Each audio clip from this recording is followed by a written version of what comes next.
నేను రక్షింపబడిన రోజుల్లో జీన్స్ ప్యాంట్, అంటే ఆ రోజుల్లో జీన్స్ ప్యాంట్ కొంచెం బూట్ కట్ ఉండే జీన్స్ ప్యాంట్ ఉండేది. నేను బూట్ కట్ వెయ్యను అని చెప్పాను. ఎందుకు అని అంటే అది ఫ్యాషన్ అన్న. నేను దేవుని బిడ్డ హై, నేను వెయ్యను హై. పాత రకమైన బట్టలు వేసుకొని పోవాలి. ఎందుకు? బుద్ధిమంతుడు పాస్టర్ కా బచ్చా హై.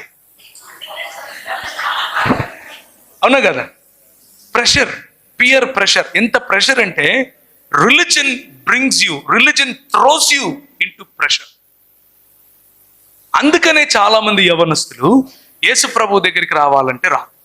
ఎందుకు రారు అని అంటే ప్రపంచంలో నిన్న ఒక శనివారము ఒక కమ్యూనిస్ట్ ఆయన, ఒక ఆర్ఎస్ఎస్ అంటే ఎక్స్ఆర్ఎస్ఎస్, ఇంకొక అంబేద్కరిస్ట్, ఈ ముగ్గురిని కూర్చోబెట్టి నేను ఒక చర్చ కండక్ట్ చేశాను రక్షణ టీవీలో.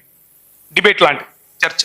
ఆ చర్చలో ఈ ఆర్ఎస్ఎస్ ఆయన అంటున్నాడు, యేసు ప్రభు అంటే ఎవరికి ఇబ్బంది ఉంటుందండి?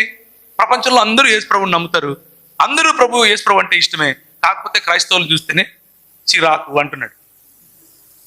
క్రైస్తవులను చూస్తే చిరాకు. నిన్న నేను కర్నూలులో ఉన్నా. నిన్న రాత్రి 11 గంటలకు డ్రైవ్ చేసుకుంటూ నేను ఒక్కనే, నేనే డ్రైవరు, నేనే క్లీనరు, నేనే వాషరు.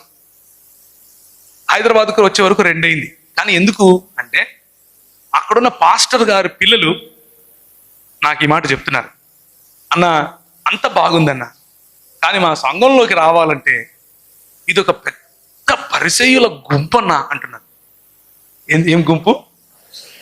ఎందుకు అనంటే బయట తెల్లగా కనిపిస్తారన్నా, లోపల మాత్రం కుళ్ళన్నా, కుళ్ళు. ఇది మన సమస్య.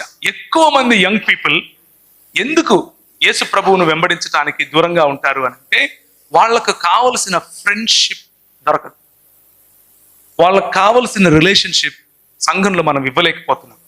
సంఘంలో అది కనిపించదు. వాళ్ళకి ఏమనిపిస్తుంది?